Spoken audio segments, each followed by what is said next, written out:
ముఖ్యమంత్రి చంద్రబాబు కూటమి ప్రభుత్వాన్ని ఏమని ప్రశ్నిస్తావు జగన్ అని మాచర్ల ఎమ్మెల్యే జూలకంటి బ్రహ్మానందరెడ్డి నిలదీశారు. గుంటలు పడ్డ రోడ్లను పూడ్చాలని ప్రశ్నించాలా? ప్రజలకు తాగు సాగునీరు ఎందుకు ఇస్తున్నారని ప్రశ్నించాలా?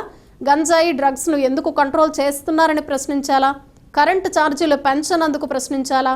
పెన్షన్ పెంచినందుకు ప్రశ్నించాలా? సూపర్ 6 హామీలన్నీ అమలు చేస్తున్నందుకు ప్రశ్నించాలా అంటూ అనేక ప్రశ్నలు సంధించే జగన్ హయాంలో చేసిన విధ్వంసకర పాలనను ప్రజావేదికపై ముఖ్యమంత్రి చంద్రబాబు సమక్షంలో ఎత్తి చూపారు. చంద్రబాబు నాయుడు గారిని ఏదో విధంగా ప్రశ్నించండి అంటున్నాడు. ఏమని ప్రశ్నించాలి? గుంటలతో ధ్వంసమైన గుంటలను ఎందుకు పూడ్చారని ప్రశ్నించాలా? కొత్త రోడ్లు ఎందుకు వేస్తున్నారని ప్రశ్నించాలా? పంట కాలువలు ఎందుకు బాగు చేశారని ప్రశ్నించాలా?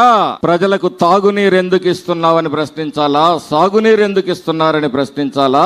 గంజాయి డ్రగ్స్ ని ఎందుకు మరి కంట్రోల్ చేశారని ప్రశ్నించాలా? యువత భవిష్యత్తుకు బాటలు వేస్తున్నది ఉద్యోగ కల్పనకు కార్యక్రమాలకు ఎందుకు చేస్తున్నారని ప్రశ్నించాలా?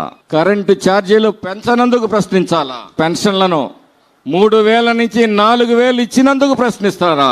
దీపం పథకం ద్వారా ఉచిత గ్యాస్ సిలిండర్లు ఇస్తున్నందుకు ప్రశ్నిస్తారా? తల్లికి వందనం ద్వారా అందరి పిల్లలకి కుటుంబ పెద్ద తానై మరి అందరి పిల్లలకి చదివిస్తున్నందుకు ప్రశ్నిస్తారా? మహిళలకు ఉచిత బస్సు ప్రయాణాన్ని కల్పిస్తున్నందుకు ప్రశ్నిస్తారా? అన్నదాతలకు నువ్వు 12,000 ఇస్తే 20,000 ఇచ్చి ఆదుకుంటున్నందుకు ప్రశ్నిస్తారా?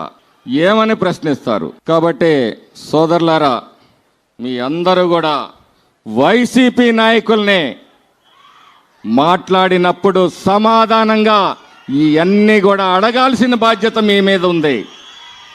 వాళ్ళ మాటలకు దీటైన సమాధానం చెప్పాల్సిన బాధ్యత మీ మీద ఉంది.